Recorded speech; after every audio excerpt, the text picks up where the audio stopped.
Pranamam Saparivra and Jagacharya Shuturashutashi Srimad Divine Grace Srila Prabhupada ki Grantaraj Bhagavatam ki Gaura Premanandi All glories to the Yasamunavaris All glories to Shri Guru and Gauranga Om Aknanantamirandasya Nananjana Shalakaya Chakshurunmilitam Yena Tasmai Shri Guruve Namaha Shri Chaitanya Manobishtam Stapitam Yena Bhutale Swayam Rupakadamayam Dadati Swapadantikam Vancha Kalpaturubhyascha Kripa Sindhubhyareva Cha Patitanam Bhavanebhyo Vaishnavebhyo Namo Namaha Jaya Shri Krishna Chaitanya Prabhu Nityananda Shri Advaita Gadadhar Shri Vasari Gaura Bhakta Vrinda Hare Krishna Krishna Krishna Hare Hare Hare Rama Rama Rama Hare Hare Om Namo Bhagavate Vasudevaya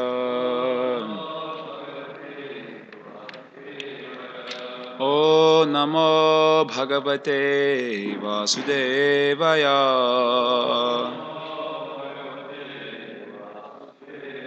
Om Namo Bhagavate Vasudevaya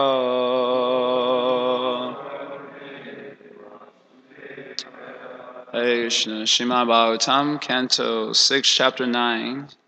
It actually starts with text 31, which doesn't have a purport to it. The scenario is the demigods have been trashed by Vitrasura. They had to go into hiding. They offered prayers to the Supreme Lord to appear. In those original prayers, they acknowledged the Supreme Lord's all-pervasiveness, and therefore he was actually present before them, but they couldn't see him because he's transcendental to material senses. So sometimes that makes it a little difficult to feel the presence of God if you can't see him. So then they offer prayers for the Lord to actually appear before their eyes. And then out of his mercy, the Supreme Lord does appear in front of their eyes along with his various paraphernalia and associates. And after making his appearance, now the Devatas are offering prayers to the Supreme Lord again, who has now appeared before their eyes. So that's what's taking place. And this is text 31. Shri Deva Uchu Namaste Yajnaviryaya Vayase Utate Namaha Namaste Yastachakraya Nama Supuruhutaye. Translation: the demigod said, O Supreme Personality of Godhead, you are competent to give the results of sacrifice. And you are also the time factor that destroys all such results in due course. You are the one who releases the chakra to kill the demons. O Lord, who possesses many varieties of names, we offer our respectful obeisances unto you. Y'all can see the verse, huh? So the demigods are praying to the Supreme Lord, Namaste Yajnaviryaya, that you are competent, this is how Prabhupada translates it, who is able to give the results of sacrifice. Understand? Krishna, the idea that the demigods are trying to express in this verse is that he is the only worthy object of worship. That's what they're trying to express in this verse. That the Supreme Lord is the only object worthy of worship because it is he who can actually fulfill one's desires. And even when it appears that others are fulfilling the desires, they are doing so only as, let's say, representatives of the Lord, or as the Lord who fulfills their desires through those apparent other persons, right? Does it make sense? And therefore, why go to those other persons when it is you who are actually finally the fulfiller of all such desires? So they're expressing that in this verse, that you're the only object really worthy of worship, because you're the only person who can actually fulfill those desires. And also, you're the one who will take away the results of such desires as well. So therefore, we don't want you to take away the results, and we want the results to be bestowed upon us. So therefore, we are worshiping you, the only object worthy of worship. Right? Does it make sense?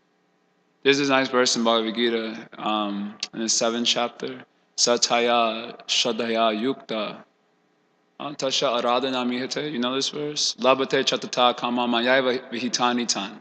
So Krishna is speaking about persons who have faith in other gods and other objects of worship. So he says, Sataya Shradaya Yukta, endowed with such faith, Tasha Aradhanam Ihate, they worship those other persons. Labate Chatata Kaman, those other persons in context means the demigods. They worship those demigods. Labate Chatata Kaman, and they actually achieve the fulfillment of their desires. Mayaiva Vihitan Hitam, but all such desires are actually bestowed upon me only. And through those persons, it is I who are actually bestowing those results. So later on in the Bhagavad Gita in chapter 9, Krishna says, Ye Pyanya Devata Bhakta, what is that? Yajante Sharanyam Vita, Tepi Mami Vakonteya, Yajanti Avidipurvakam. That persons worship other devatas endowed with faith for those other devatas. They can fulfill so many desires that I have. So they're endowed with that faith, they worship other devatas. Krishna says, Te pi mam eva konte. They actually only worship me. They don't worship anyone else. But they worship in the wrong way, avidi purvakam. They do so not according to the right understanding, right, to the right conception. Just like in Prabhupada, I think is the example of if you water the leaves of a tree, you also water the tree. Isn't it? Because the leaves cannot be separated from the tree itself. So if you water the leaves of the tree, it can also be said that you water the tree, but you do so in the wrong way. You do so without proper understanding of how to actually water the tree. Right? Doesn't make sense. So similarly, if you worship other gods, devatas, demigods, or in modern context, just other people in general, thinking they can fulfill my desires, it is a fact that they are only worshiping Krishna. Because that is the constitutional dharma of all souls. They cannot but worship Krishna. But they do so avidi purvakam, not according to the right understanding, not according to the right rule. Avidi means rule. So not according to the right conception of the right rule. So what is the result of such worship? Krishna says in the next verse, Aham hi sarva yagnanam, bhokta cha prabhureva cha, then, natu mam avijananti, then, last line. You know this verse? So Krishna says, I'm the enjoyer and the Lord or controller of all sacrifices. And those who do not know this about me, then they fall down. Understand? That means fall down means they continue on in the cycle of samsara, which is natural. If you're worshiping personalities who are part of the material nature, then you get the result of your worship. You continue on in the material nature. So Tatanechach in context means they continue in samsara. So here the demigods are expressing to Krishna that actually you're the only object worthy of worship. In fact, if we worship others, we only worship you only, but now worshiping those others is to do so indirectly, and the result of such worship is continuation in the path of samsara. So let us worship you directly, since you're the actual bestower of those fruits. So namaste yagna viryaya, you can give those fruits. And vayase utate nama, and also as a time factor, you can remove those fruits as well. So, namaste, hyasta chakra, we offer our obeisances unto your chakra, which protects the devotees and destroys the demons. Nama supuru hutaye. And we worship you, offer obeisances to you who are glorified by many names. In 2 verses, they will give a list of so many names. So that's that verse, text 31. Any questions about that? No question. The next verse, today's verse that's on the board. Yate katinam tishrinam ishitu paramam padam narvachino visargasya dartar viditum arhati. Okay.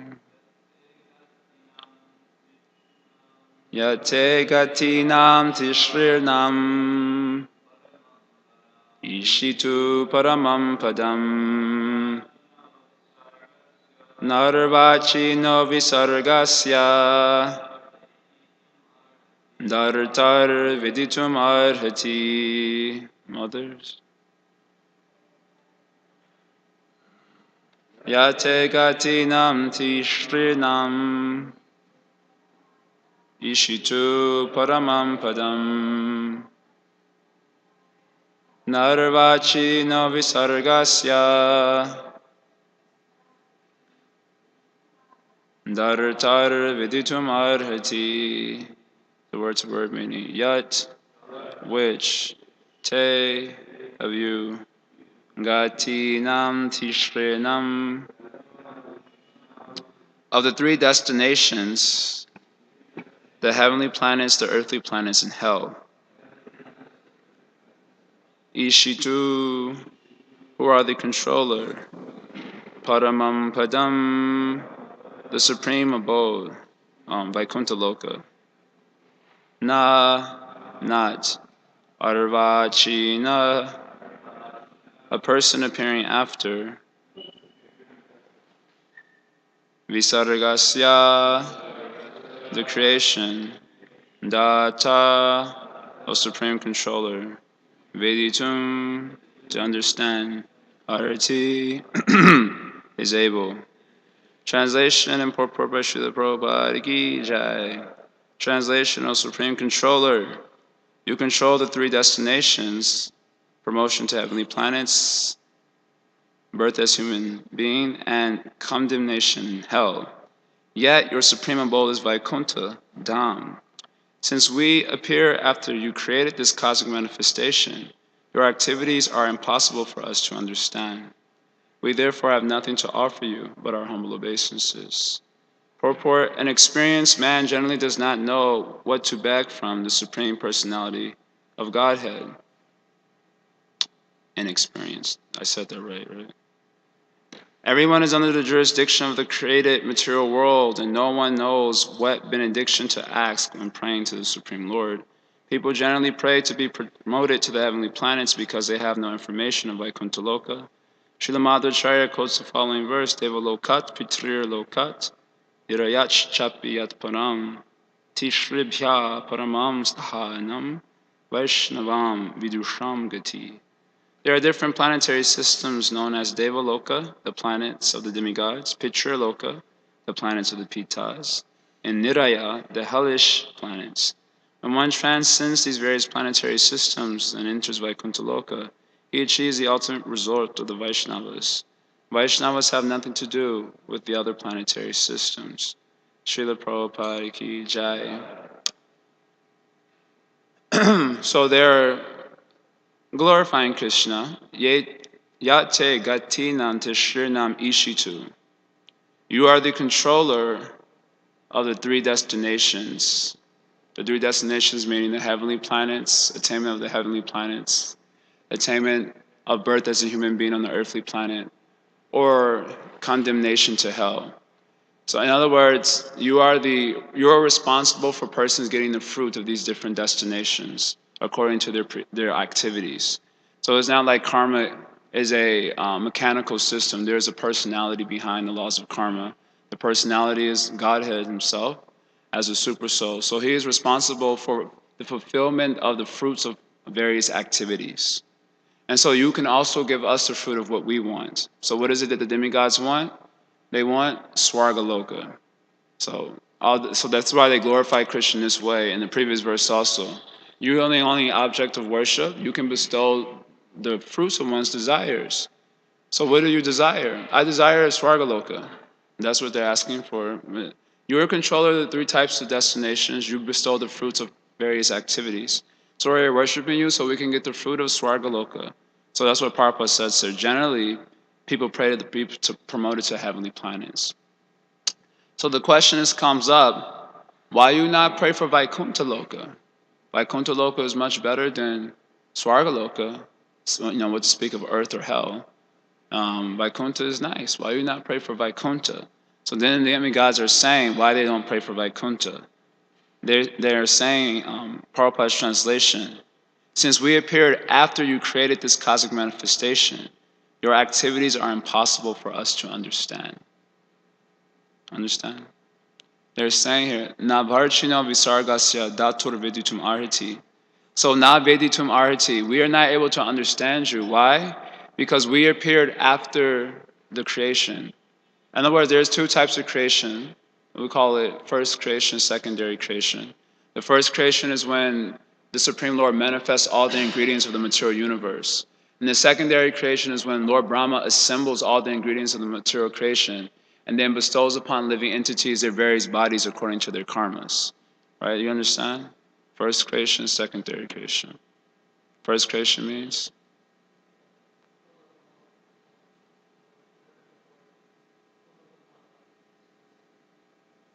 First creation means? That's one way, but it's not clear. First creation.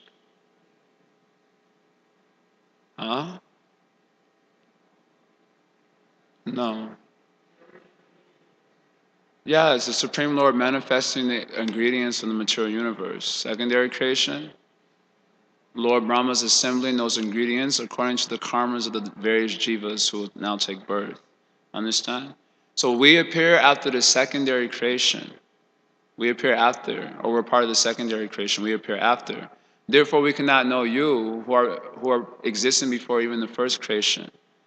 And therefore, we do not know you, and we also do not know your abode, which is also transcendental to the first and secondary creations. Therefore, not knowing you, how can we desire you? Understand? That's what they're saying. That's in essence what they're saying.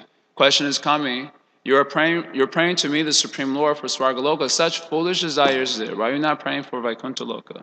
Just like Prabhupada would tell the story of the lady carrying big burden on her back, and then she drops it and screams out Govinda, and Govinda appears before her.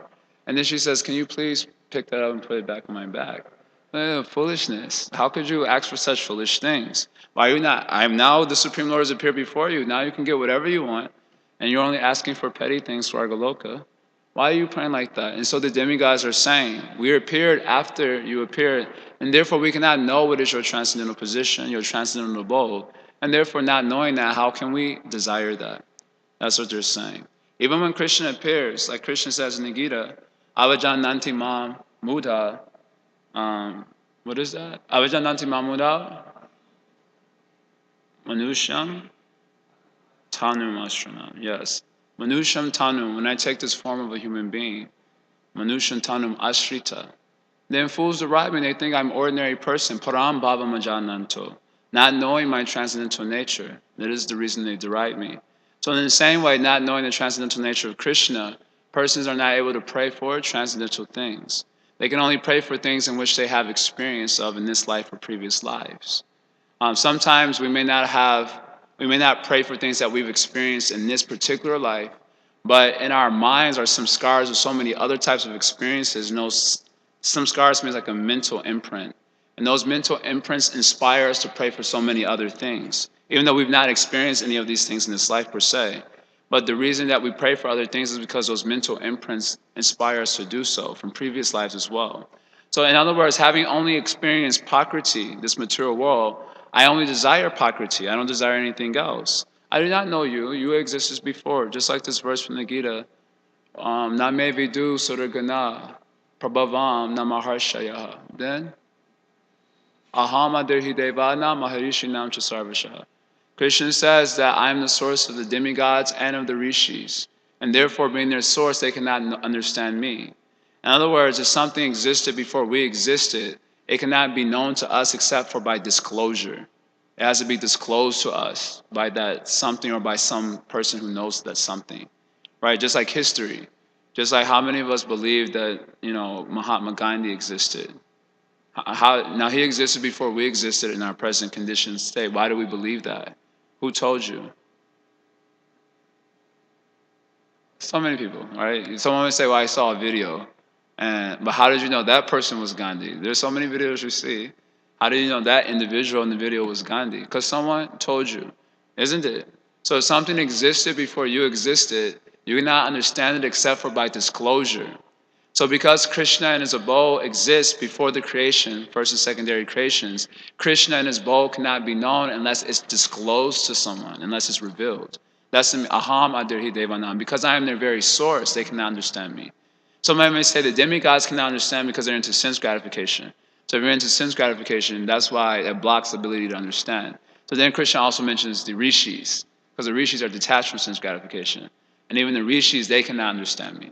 That's why he mentions both categories of persons in that verse, according to Vishwanath Chakravarti Thakur. The devatas are absorbed in sense gratification, so arguably they can't understand because they're distracted. But the rishis are not distracted. They're actually absorbed in samadhi, and they also cannot know me. Why? Because I'm the very source of both. Aham adirhi devana maharishinam chasarvashaha. In all respects, I'm their source, so they cannot understand me. So Krishna cannot be understood unless he is revealed by his mercy. And what is that mercy that reveals Krishna? That's bhakti. So unless one has bhakti to Krishna, bhakti, the descent of bhakti is the descent of Krishna's mercy. And that mercy, namely bhakti, reveals the absolute truth, his abode and his characteristics. And with that, an attraction to want to attain that place comes up. So without that, then our only experience is of hypocrisy. So naturally we desire only hypocrisy, according to what mode of nature we're situated in. Kaimaish hitagana prapadyante anya devataha yam yam niyamam astaya pakrita niyataswaya. Krishna says that the living entities in this world, their desires are stolen by kama. Kama for what? Desire for what? For prakriti. Right? Pakrita niyataswaya. And they're acting according to the mode of nature that they're under, worshiping this devata in the mode of goodness, or that person in the mode of ignorance, or that one in the mode of passion. So in that way, unless Krishna reveals himself, we cannot know you. And not knowing you, we cannot desire you. So the question is coming out, why you don't pray for me? You're praying for insignificant Svargaloka. Why not the Paramam Padam, the supreme abode of Vaikuntha? Oh, we came after the secondary creation. Therefore, we do not know you and how great and wonderful you are. Therefore, we're praying for things that we have experience of in this or previous lives. And that's natural for us. That's totally natural. In that way, this is the feeling of this verse. Your activities are impossible for us to understand. We therefore have nothing to offer you but our humble obeisances for the fulfillment of Svargaloka, the desire to attain Svarga.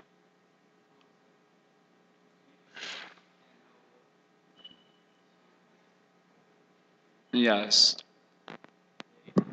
Are both eternal in the sense that it's not actually that Prabhupada says again and again that they both are eternal. It's not that the jiva came after. Mm-hmm.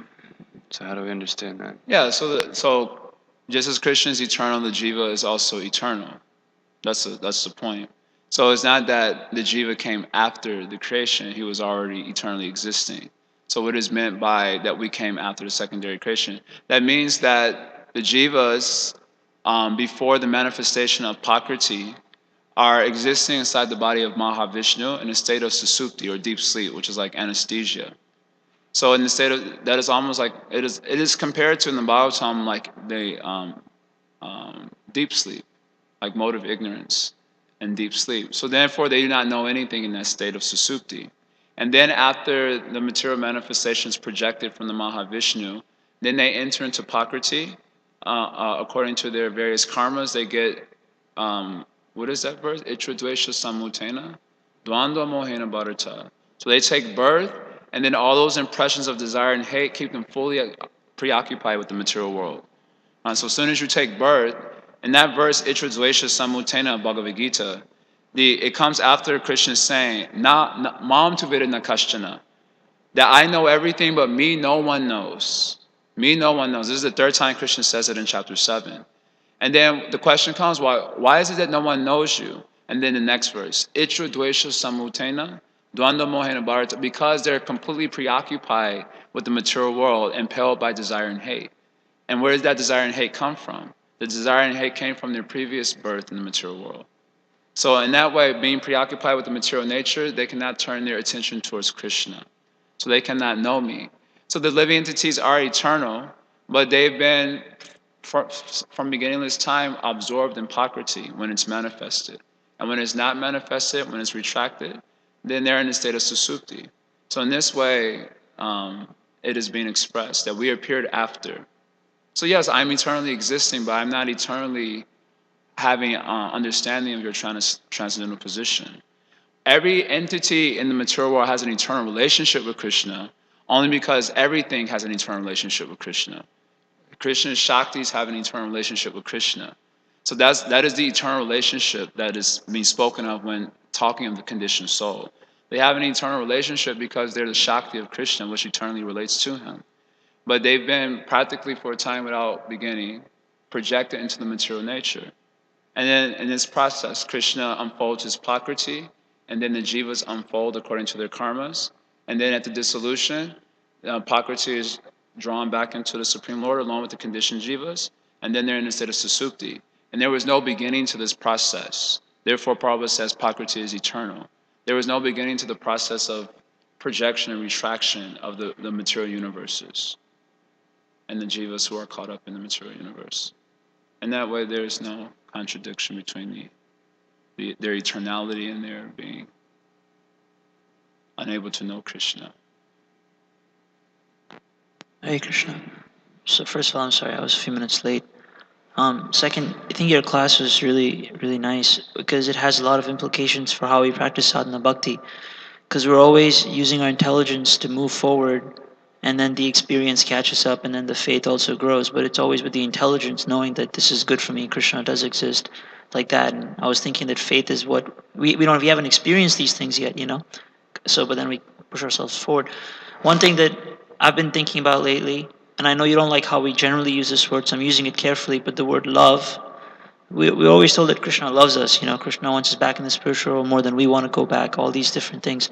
And my intelligence has accepted these things, but I don't have a sense of it within my heart. I don't even feel a little bit that Krishna loves me.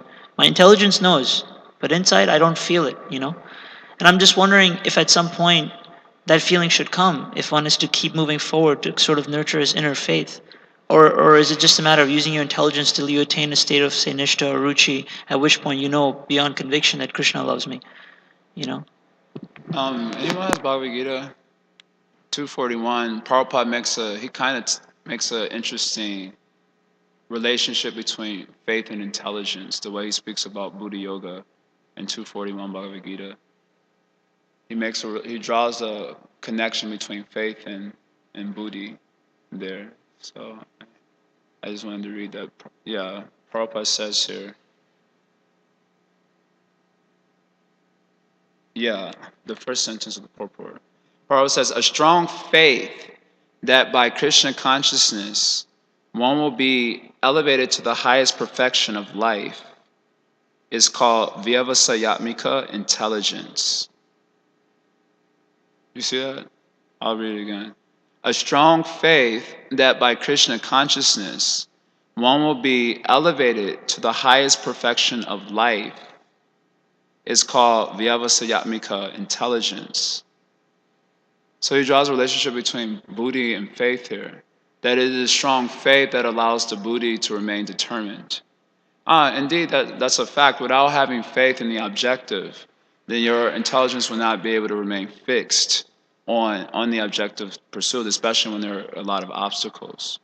So the fact that a person will be able to keep their intelligence fixed on a particular goal is underlying that fixed intelligence is a strong faith in the objective and that it could be achieved. So should we get that feeling, the answer I would venture to say is that the feeling will come with the maturation of faith.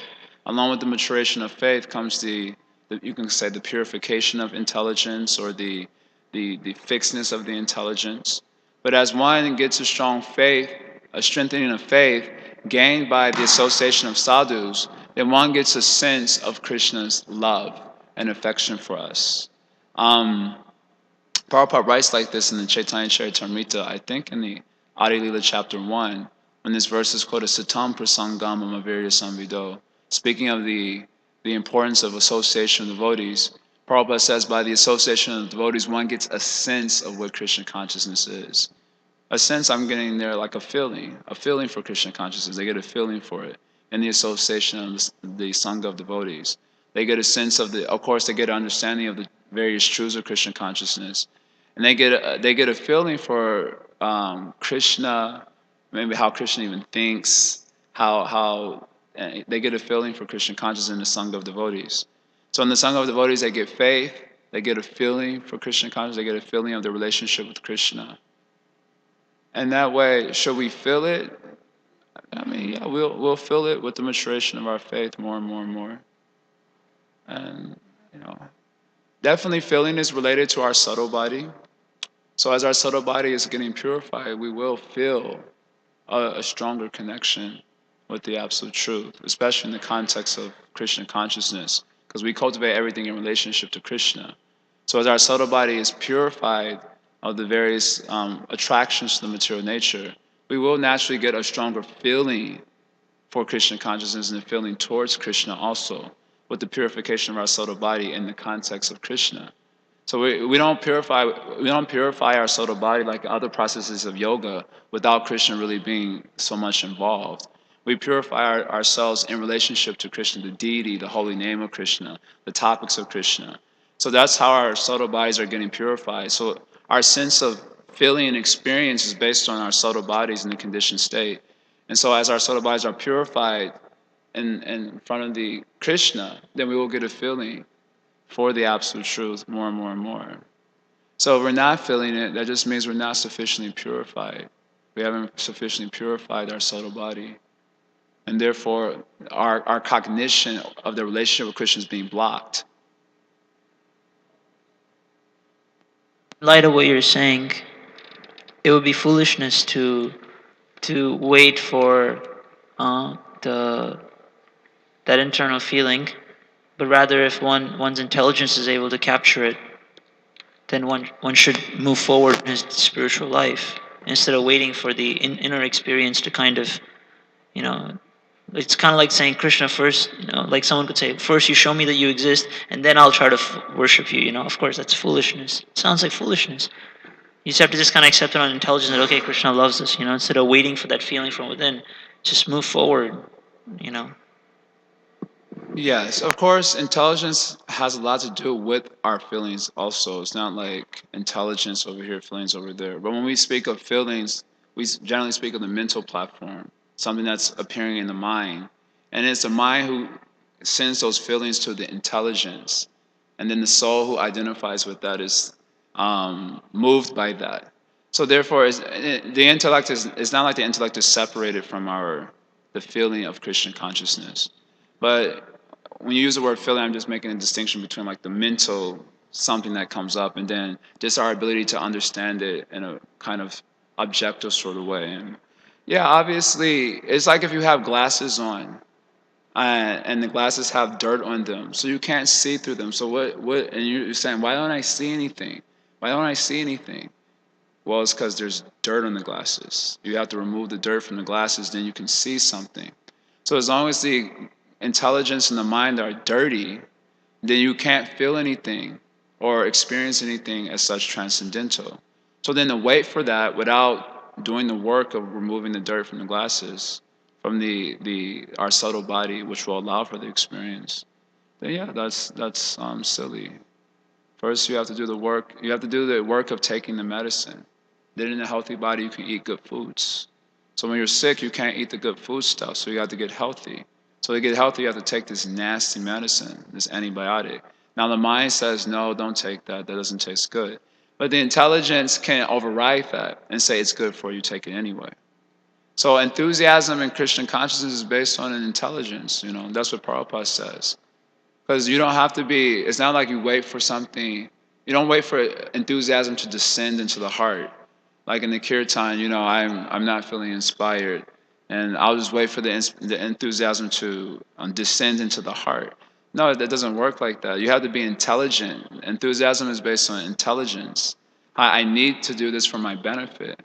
And based on that, you apply things. And then as one is purified, he gains experience.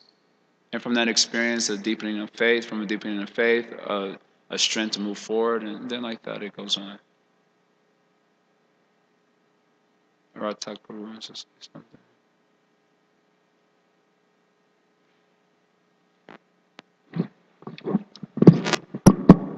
Sometimes you can experience Krishna's love through life experiences. Like, in my life, I'm just giving an example. Mm-hmm. I came through a lot of situations that, was really life-threatening, mentally and physically. And I feel the Lord's love because he took me through these experiences and delivered me to where I'm at now, which is at a neophyte position here at the temple.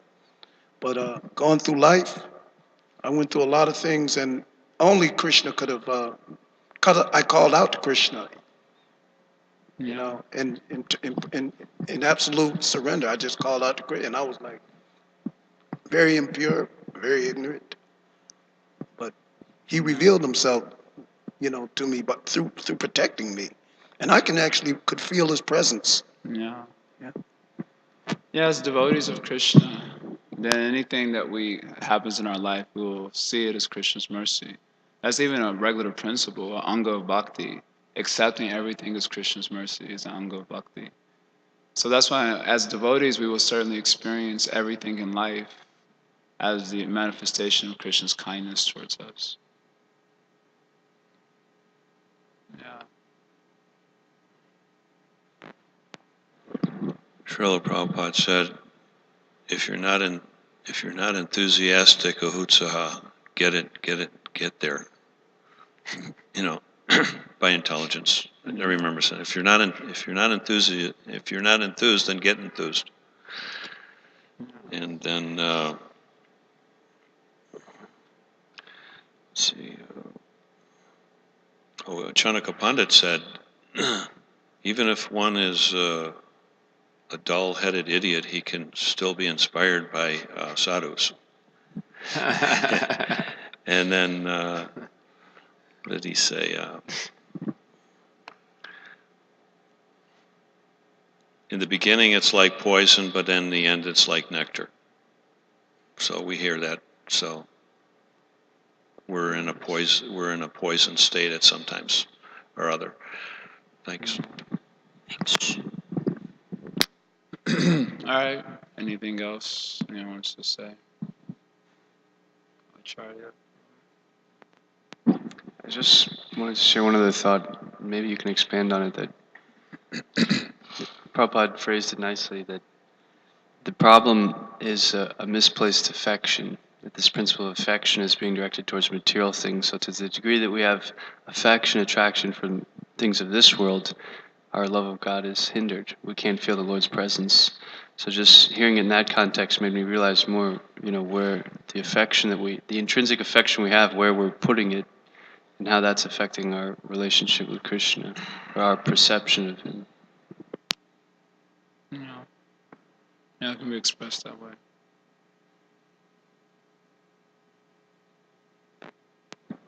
Hare Krishna. Sometimes I meditated in the point that Krishna manifests his love through his devotees, but sometimes in our relationship with another devotees, we became impersonal. Like, if the devotee is sick, the devotee is sick. You don't go and make a medicine, or sometimes our relationship between us became more impersonal. This is make it difficult to us to really feel the Lord's presence, the Lord's love. Can you comment a little bit about this? Yeah, I think you did a good job. As I expressed earlier, Prabhupada writes in the first chapter of the Chaitanya Charitamrita that our sense of Krishna consciousness is born in the Sangha of devotees, and the purport Satam Prasangam Umaviri Samvido, that one should associate intimately with devotees and hear and chant about Krishna. And Prabhupada says we get a sense of Krishna and of Krishna consciousness in the Sangha of devotees. So then our ability and it's a fact, our ability to actually connect with Krishna happens because of sadhus, the association of sadhus. Krishna Bhakti Janman Mula Haya Sadhu Sangha. That the birth of Krishna Bhakti, the root cause of the birth of Krishna Bhakti is Sadhu Sangha. So Bhakti is that by which we connect to the Supreme Lord. And where do we get that Bhakti from? Can't purchase anywhere in the store. So you got to get it from sadhus. So sadhus are, particularly sadhus amongst all the things. There are other things, also the holy name of Krishna, but the real holy name of Krishna coming from sadhu. Bhagavat Shravan, but real Bhagavat Shravan coming from sadhu only. The sadhu who knows the real thing. Mathura Dham, Mathura Vas, I'm speaking of the five most powerful angas of bhakti. Mathura Vas, who lives in Mathura? Only sadhu lives in Mathura. When we go to Mathura, we live in America. Practically speaking also, that's why all the buildings now in Vrindavan are the first class facilities, just like America only. So much nice air conditioning is there. And I mean, it may, some of the things may be warranted to some degree. But the way it's being expanded, so many hotels are popping up all over, especially around Krishna Balaram, because that's where all the white skins go, the white skins. And so right around Krishna Balaram, you see so many hotels popping up and other places for sensual enjoyment, and the big billboards advertising all these things. Vrindavan is supposed to be a place for renunciation of sense gratification, and big places of sense gratification coming out right around Krishna Balaram Mandir. So the Mathura Vasa, who is living in Mathura? We go to Mathura, we're living in America, practically speaking, practically all the facilities just like America. I can go to the restaurant, I can go here. Soon cinemas will be coming up and all these things. So only Sadhu lives in Mathura, and Sri Murtaya Shadaya Seva, serving the deity with great faith. Who really serves the deity? Only Sadhu is serving. So in the list of 5 angas of bhakti given by Lord Chaitanya as the most powerful, efficacious for engendering real devotion to Krishna, Sadhu Sangha Nama Kirtan Bhagavat Shravan Mathura Vasa Sri Murtaya Shradaya Sevan, he says. He opens it up with Sadhu Sangha. And I was just thinking why Sadhu Sangha is mentioned first. I didn't see this mentioned anywhere, so I didn't want to totally speculate, but I do have evidence for it from some of our acharyas. That because it is Sadhu who allows access to all the other things. Sadhu Sangha comes first, then there could be Nam Kirtan, real Nam Kirtan, and real worship of the deity, real living in the Dham, real hearing of the Bhagavatam can only happen through sadhus. So what does it mean to associate with sadhus then? Then that question comes. If my connection with Krishna comes through bhakti, and this bhakti is a special gift of sadhus only, devotees, then how do I associate with sadhus so I can get that gift? And so then Rupa Goswami has spoken, the dati patigrinati, guhyam akyati prachati, bhungte bojayate chaiva, shavidam priti lakshanam.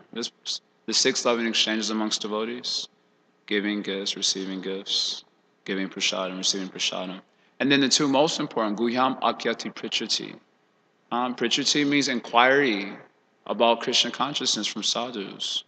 And Guhyam Akyati means the sadhus revealed their confidential realizations. This is the most important aspect of the exchange with sadhus, that they exchange their Krishna conscious realizations with one another, and with the view of inspiring us toward Krishna consciousness, giving us a greater sense of Krishna. Now, I know you mentioned other factors that will come up in the loving exchanges amongst devotees, like a devotee gets sick, for example, and we're very negligent and so on. So due to our impersonalism, we're not really experiencing Krishna because we're neglecting the medium by which that experience can come. But of course, that impersonalism doesn't only show up there. In the case of, a devotee gets sick, a devotee can get sick and you can take care of him and still be quite impersonal. It comes up in so many other ways, like the fact that devotees don't have exchanges of Krishna consciousness with one another. Just patting each other on the back is not a Krishna conscious exchange. Although exclusively, that's an aspect that naturally comes up also, where the social aspects of being with devotees, joking around with one another and whatever. That is a natural thing that happens in any sort of social exchange. But then what about actually sharing realizations? At least perhaps this is only true in America. I suspect it happens everywhere naturally. We're growing up in Krishna consciousness.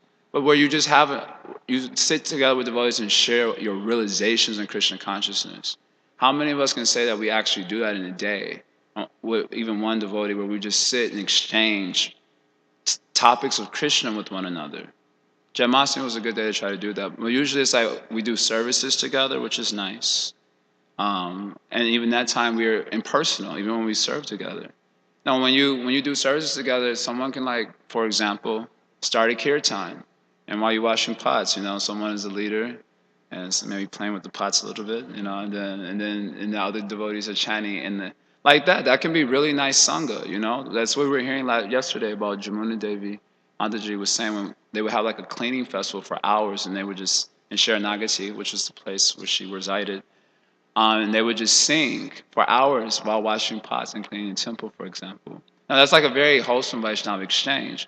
Whereas when we go in the kitchen, it's like, you just pass it over. It's like a conveyor belt system, For example, I'm just saying, for example, we don't take advantage of the opportunity to exchange topics about Krishna with one another in the form of kirtan, in the form of katha. And so this is the most important aspect of really having a Vaishnava relationship. To associate with sadhu means to hear from sadhu ultimately. Hear the holy name, hear Krishna katha. So if that isn't happening, then it's still impersonalism. Even if we joke with each other and we pat each other on the back and gratify each other in this way, it could still be another form of impersonalism. Because ultimately for us, impersonalism means Krishna's not involved. That is what impersonalism is for us. If Krishna's not there, it's impersonalism for us.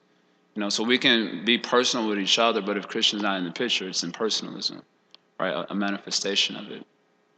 So I think being in our immaturity is just something that we have to work on. It's being immature in Christian consciousness means impersonalism is a very strong aspect of our consciousness. Something that we would hope to overcome with the merciful kindness of some sadhu who helps us to break it. We speak some prajalpa and then they say, don't speak that, speak about Krishna, and help in that way help us to become more personal. Yeah, but your point is right. Without the sangha of devotees, without the personalism, the Krishna conscious exchange, then how can you feel Krishna? If you never talk about Krishna, how can you feel Krishna? And it makes perfect sense to me. So, anyway, you said expand on it. Did the best I could. Anyone wants to say anything else about that? No? Okay, then. Thank you very much. Srila Prabhupada ki Jai. Oh, do we have a meeting today? I know, I was just going to ask, do we have a meeting today? Yeah.